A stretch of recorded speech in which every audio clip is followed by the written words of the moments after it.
What's up, YouTube? Ryan back with another minor league Monday today. Today, we are talking about the number one overall pitching prospect in the minor leagues.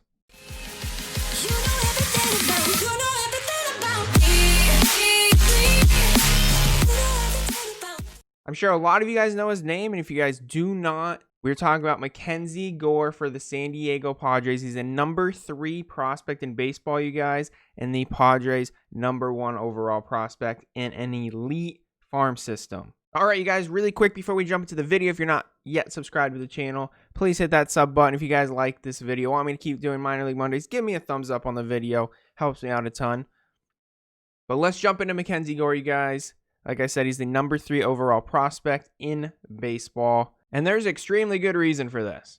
I've actually been waiting to make this video for almost it feels like a year now. Ever since I started Minor League Monday, I don't know how long it's been. Probably like 6 or 8 months. I've wanted to do Mackenzie Gore's video, but I was actually waiting to see if he was going to get called up. I was going to do it the week that he was going to get called up because I thought if anyone should have gotten called up this year, it was going to be Mackenzie Gore. I thought for sure we were going to see him in the majors this year in the short season.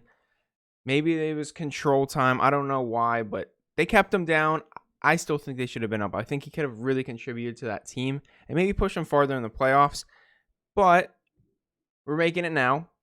Mackenzie Gore is 100% going to be on the team next year. If he's not on the team next year, San Diego Padres are wasting his talent. So let's dive into Mackenzie Gore, you guys. 21 years old, 6'2", 197, so he's tall, has length. When you watch him pitch, it feels like he's way taller than 6'2", I feel like. So frame's not an issue. Yeah, he's not one of those Randy Johnson guys that's like 6'11", but 6'2", no issues with that. Generates plenty of velocity, tons of movement. Anyways, scouts grade him phenomenally, you guys. So 60s across the board. I don't even have to go through them. 60 on every single pitch, and somehow that equals 65 overall. But Mackenzie Gore is absolutely insane, you guys. Coming out of high school, this is when I started following Mackenzie Gore. This card I actually have up here is from 2017 when he got drafted. He was like someone I really wanted an auto of in 2017. His junior and senior year, he won Gatorade Player of the Year. And his senior year of high school, he won 11-0 with a .19 ERA. 0.19 ERA in high school. Yeah, it's high school. It's not super relevant, but those numbers are freaky. Freaky. You don't see that even in high school. So I just want to touch on that for 1 second.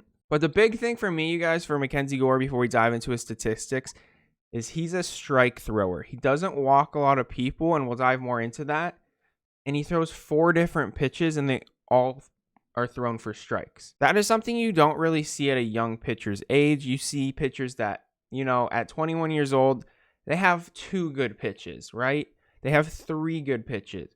4 is elite, and who knows, maybe he'll add a 5th one day. You never know what they're going to do once they develop and get comfortable with all their pitches at the pro level. So you never know. 4 pitches at 21 years old that are all major league ready pitches is extremely impressive. Let's jump into his stats, and then we'll talk about his cards a little bit. So Mackenzie Gore, guys, 2017 was drafted number 3 overall. Royce Lewis and Hunter Green were taken before him. Honestly, I thought Mackenzie Gore should have went first. I really did. But nonetheless, Padres are ecstatic to get him at number 3. So let's dive into his stats. 2017 rookie ball, phenomenal.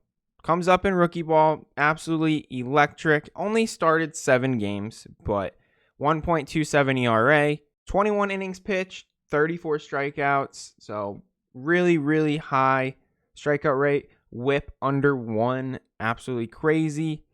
2018, takes a little step back, you guys. So he went from rookie ball to A ball. He struggled a little bit. And when I say struggle, you guys, honestly, he just got hit a little bit. I'm sure he left a couple pitches over the middle that he didn't want to. 16 starts, 4.45 ERA. But if you want to take some positives out of this, 60 innings pitched, struck out 74 guys still. So really high K rate. And he only walked 18 guys, which I think is phenomenal, insane. One of the biggest things you can take from this slump season, he's not walking people. Maybe that led to him potentially leaving some pitches over the middle. Who knows if he just threw some stuff down the middle to avoid some of those walks. Took a step back his second year, but there's still positives to take from that year. Comes back his third year. You know, third year in the minors is huge, especially after taking a step back. What's he going to do? Absolutely dominates, you guys. Last year, 2019, played at 2 levels. He played at high A, and we'll start with that first. 15 starts in high A. 79 innings pitched, 110 strikeouts, you guys. Whip was .7. He won minor league pitcher of the year in 2019 because of this. Absolutely electric, you guys. You can't say enough about this season. It was absolutely dominant. Yes, it was only in high A, but nonetheless, that K rate in 20 walks and 80 innings is, you can't really get better than that season. Like, that's probably one of the best minor league seasons you can possibly have. It's insane. So gets moved up to Double A at the end of the year, you guys. Didn't pitch a lot, so I don't really pay attention too much to these, but he did have 5 starts, 4.15 ERA. So, you know, he got hit a little bit, but I'm still looking at his K rate. 21 innings pitched, 25 strikeouts. Pretty good K rate. If you compare his 2018 season to his Double A season, he pretty much gave up a hit an inning. So in those 5 starts in Double A, he did get hit up a little bit. So I don't think it's anything to worry about. It's only 5 starts. If he had like 10 plus starts in Double A and really struggled, you know, maybe that's a little concerning. But considering what he did in high A, I'm not concerned with Mackenzie Gore at all because of the stuff that he does have. So then to round out 2019, combined, even with 4.1 over 5 starts, in his 20 starts, you guys had a 1.69 ERA, pitched 100 innings, only walked 28 people, 135 strikeouts, and his whip was a .8. So phenomenal 2019 year for Mackenzie Gore, and that is why he won minor league pitcher of the year last year. Again, I don't know how he didn't get brought up for the short season for the Padres. The Padres did actually develop a decent rotation when they brought over Clevenger from the Padres, and Dinelson Lamet pitched really well this year. Things like that, but I honestly thought Mackenzie Gore deserved to get brought up more than Luis Patino. Beyond that, we're going to see him next year. There's zero chance that he's not in the pros. And something I really wanted to touch on, you guys, that I think is extremely important when we talk about Mackenzie Gore. I think he has a lot of traits of Clayton Kershaw. I really do. Clayton Kershaw, he has a similar delivery, but what makes Clayton Kershaw is he gets people to consistently chase out of the zone and swing and miss. And Mackenzie Gore in 2019 had, I think they said, the 3rd highest swing and miss rate in the minors. And you guys can tell he doesn't walk people, so I just think that shows that he's getting people to consistently chase out of the zone because his stuff is so nasty. He's got a fastball, a changeup, a slider, and a curveball. Yes, he doesn't throw his curveball as much anymore, I guess because he was developing blisters with that pitch. But I would think he would be able to figure that out at some point to where he can still use that. But it's a big loopy curveball like Clayton Kershaw too. So very similar pitcher, I believe, to Clayton Kershaw. And I know that's a huge comparison, but it just seems like the swing and miss and being able to make people consistently chase out of the zone is something that is humongous in pitching in the major leagues. And that's really the key of pitching and being a successful pitcher. So I think Mackenzie Gore has that going for him 100%. I'm super excited to see him pitch. Let's talk about his sports cards. All right, guys, Mackenzie Gore, it was in 2017 Bowman draft. Very affordable. I'm actually going to definitely pick up some of his stuff, because I think his prices have come down just a little bit. I think the baseball market is dropping a hair. And these are super affordable. You can pick up his Bowman Chrome base for under $10. Even here, you can pick up his refractor for under $10. I think if you can get his refractor anywhere around $10, easy buy. PSA 9 base Bowman Chrome, $14. That's they're pretty much paying for what you're going to pay to grade the card. So, or even cheaper now with the prices that have gone up a little bit. So that's definitely worth the purchase. PSA 10 base, $38. Super affordable, you guys. I think any top prospect, you can get a PSA 10 Bowman's first card for under $50, especially if they're highly scouted, like a top 10 player. That's an easy purchase for me.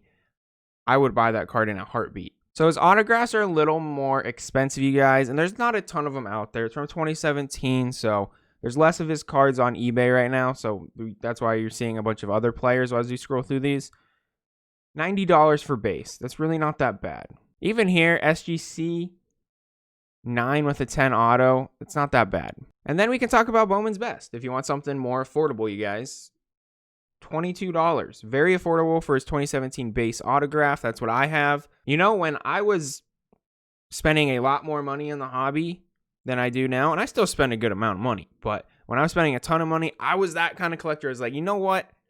I need an autograph of every single prospect and player that I think is going to be good. So I have just boxes of autographs. It's insane.